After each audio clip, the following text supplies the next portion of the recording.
প্রিয় সাংবাদিক ভাইয়েরা, একটি মর্মস্পর্শী হৃদয় বিদারক নিষ্ঠুর হত্যাকাণ্ডের জড়িত প্রধান আসামিকে গ্রেপ্তার পরবর্তী এই সংবাদ সম্মেলনে সিলেট মেট্রোপলিটন পুলিশ কমিশনার স্যারের পক্ষ থেকে আমি আপনাদেরকে স্বাগত জানাচ্ছি।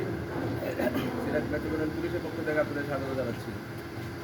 আমরা আজকে যে বিষয়টি আপনাদের সামনে উপস্থাপন করতে যাচ্ছি, আপনারা সকলে জানেন, গত 6 মে সকাল 11টায় জালালাবাদ থানাধীন সোনাতলা এলাকার একটি ফুটফুটে একটা শিশু ফাহিমা তার বাড়ির সামনে থেকে নিউজ হয়। পরবর্তীতে 8 তারিখ সকালবেলা সোনাতলা এলাকার জনপ্রিয় লোকের বাড়ির সামনে থেকে তার লাশ উদ্ধার হয়। যখন শিশুটি নিখোঁজ হয়, তাকে খোঁজাখুঁজি করা হয়। খোঁজাখুঁজি করে না খেয়ে শিশুটির মা জালালাবাদ থানায় একটি জিডি করেন। জিডির প্রেক্ষিতে জিডি তদন্তকারী কর্মকর্তা সহ প্রয়োজনীয় আইনগত ব্যবস্থা গ্রহণ করেন। বিষয়টি পুলিশ কমিশনার মহোদয়ের নজরে আসলে তিনি আমাদের সকলকে এই শিশুটি উদ্ধারে প্রয়োজনীয় পদক্ষেপ গ্রহণ করার জন্য উনি আমাদেরকে নির্দেশ প্রদান করেন। পরবর্তীতে যখন তার লাশ পাওয়া যায়, সেটি আরও গুরুত্ব দিয়ে আমাদের জালালাবাদ থানার টিম তো কাজ করেছে, আমার এডিসি, এসি, ডিবি কাজ করেছে, অফিসার ইনচার্জ, ভারপ্রাপ্ত অফিসার ইনচার্জ, মামলা তদন্তকারী কেন্দ্র সমন্বয়ে একটি সাহসী অভিযান পরিচালনা করে মামলার ঘটনার সাথে জড়িত যে প্রধান আসামি জাকির, তাকে গ্রেপ্তার করা হয়। তাকে গ্রেপ্তার করে তাকে জিজ্ঞাসাবাদ করা হয়। জিজ্ঞাসাবাদের পরে সে ঘটনা স্বীকার করে। যেটা আমাদের সামনে যেটা বলেছে সেটা হচ্ছে, সে 6 তারিখ সকালে এই মেয়েটি একটি চঞ্চল মেয়ে, সে এলাকায় ঘুরে বেড়ায়, সকলে তাকে আদর করে, সবারই সে একজন প্রিয় শিশু।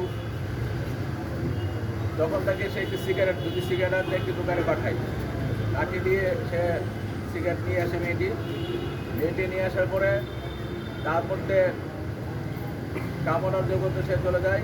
তার উপর দৃষ্টি পড়ে, মেয়েটিকে সে দরজা আটকিয়ে তার নিজ বসত ঘরে, তার স্ত্রী আগে থেকে তার বাপের বাড়ি চলে গিয়েছিল, দরজা লাগিয়ে তাকে ধর্ষণ করে সে কোনো চেষ্টা করে।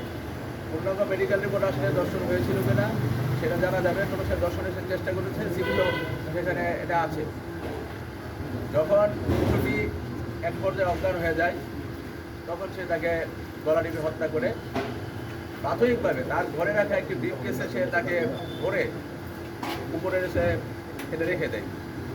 যখন এলাকাবাসী, পুলিশ সহ সকলে খোঁজাখুঁজি করছিল এবং হচ্ছে আপনার এটা যেহেতু অপরাধ হয়ে যাচ্ছিল, একটু গন্ধ বেরোচ্ছিল, নিচে নামিয়ে হাতের নিচে রেখে দেয়। ওখান থেকে যখন গন্ধ বের হয়, সকলে খোঁজাখুঁজি করে, সে তখন পাশে লোকের বাড়ির সামনে একটু ডুবা রয়েছে, এই ডুবাতে ফেলে গুম করার চেষ্টা করে।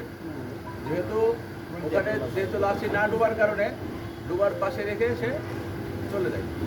পরবর্তীতে তাকে আটক করে যখন জিজ্ঞাসাবাদ করা হয়, সে অকপটে স্বীকার করেছে এবং যেই আপনার চাদর দিয়ে লাশটি মুড়িয়ে রেখেছিল, সে চাদরটি তার দেখানোর মতো উদ্ধার হয়েছে, সে ব্রিফকেসটিও তার দেখানোর মতো উদ্ধার হয়েছে এবং সে অকপটে সকল ঘটনা স্বীকার করেছে। ওকে কিসের ভিত্তিতে আসলে আটক করা হলো? প্রথমে তথ্য প্রযুক্তি এবং গোয়েন্দা তথ্যের ভিত্তিতে। কোন জায়গা থেকে তাকে আটক করা হয়েছে? তাকে আটক করা হয়েছে সোনাতলা এলাকা থেকেই। আমরা তাকে নিয়ে তারপরে জিজ্ঞাসাবাদ করে আমরা সেই রহস্য উত্তোলন করছি। এই ঘটনার সাথে আর কেউ জড়িত কিনা, এই ঘটনার সাথে আর কেউ জড়িত আছে কিনা এখন পর্যন্ত আমরা সরাসরি জড়িত থাকা পাইনি। তারপর আমরা তদন্ত অব্যাহত রাখবো। যদি কোনো ব্যক্তি বা একাধিক যে জড়িত থাকুক, তাকে আমরা আইনের আওতায় নিয়ে আসবো। আচ্ছা, পরবর্তী আইনি পদক্ষেপ কি হবে? পরবর্তী এই ঘটনায় একটি মামলা হয়েছে, তাকে আমরা আদালতে সুপর্দ করব, তারপরে প্রয়োজনীয় কার্যক্রম গ্রহণ করব। ঘটনাকারী যে উনি তো একজন মাদকাসক্ত, সিলেট মহানগরীর ভিতর যে মাদকের যে ভয়াবহতা, এ ব্যাপারে আপনাদের পুলিশ প্রশাসনের পক্ষ থেকে আমরা কি কোনো আশানুরূপ ফলাফল দেখতে পাবো মাদক উৎপাতে? মাদকের বা বিরুদ্ধে মাদকের- আমাদের সবসময় আমাদের জিরো টলারেন্স নীতি। আমরা অবশ্যই সাঁড়াশি অভিযান আমরা জোরদার করব। প্রতিটি এলাকার অলিগলিতে কিন্তু মাদক সক্রিয়। আমরা প্রতিটি এলাকায় অভিযান পরিচালনা করবো, ইনশাআল্লাহ অল্প সময়ের মধ্যে এটা বন্ধ করতে পারবে। ভাই, যেহেতু ঘাতক নিজেই স্বীকার করলো পুরো ঘটনা, সেক্ষেত্রে আপনাদের কাজটা আরো দ্রুত সম্ভব হবে কিনা? মানুষ যদি গতকালও বিক্ষোভ করেছেন দেখেছেন, তো এটা আসলে খুব দ্রুতই যে আসলে বিচার দেখতে পাবো কিনা? আমরা প্রথম তাকে আমরা তো আদালতে সুপর্দ করবো, তারপর তার দর্শন বা চিকিৎসা সংক্রান্ত মেডিকেল সার্টিফিকেট সেগুলো সংগ্রহ করতে হবে। আমরা চেষ্টা করবো দ্রুততম সময়ের মধ্যে সেটা সংগ্রহ করে, এবং সাক্ষ্য প্রমাণ যেহেতু আমাদের কাছে রয়েছে, মেডিকেল রিপোর্টগুলো আসলে আমরা দ্রুততম সময়ে আমরা পুলিশ রিপোর্ট দিয়ে দিতে পারবো। আচ্ছা, একটা অভিযোগ আসছে যেটা আমরা স্থানীয়দের সাথে আলাপ করেছি। তাদের অভিযোগ হচ্ছে তার যে ভাই জয়নাল, সেও এখানে জড়িত, বা তার পরিবারের কোনো যোগসাজশ আপনারা পেয়েছেন কিনা না, বা এলাকাবাসী আসলে এই অভিযোগগুলো আমাদের কাছে দিচ্ছে, আপনারা কি বলবেন? আমরা অভিযোগটি অবশ্যই খতিয়ে দেখবো এবং এই বিষয়ে আমরা কিন্তু তদন্ত করবো।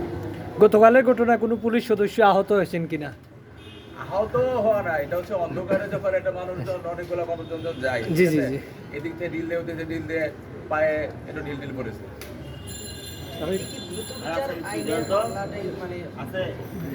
মামলাটি হত্যা মামলা হিসেবে গ্রহণ করা হয়েছে। ধর্ষণ আসলে সেই ধর্ষণের দ্বারা এখানে যোগ হবে। পরবর্তীতে সরকার যদি চায়, দ্রুত বিচার ট্রাইব্যুনালে বিচার হতে পারে। ঠিক আছে।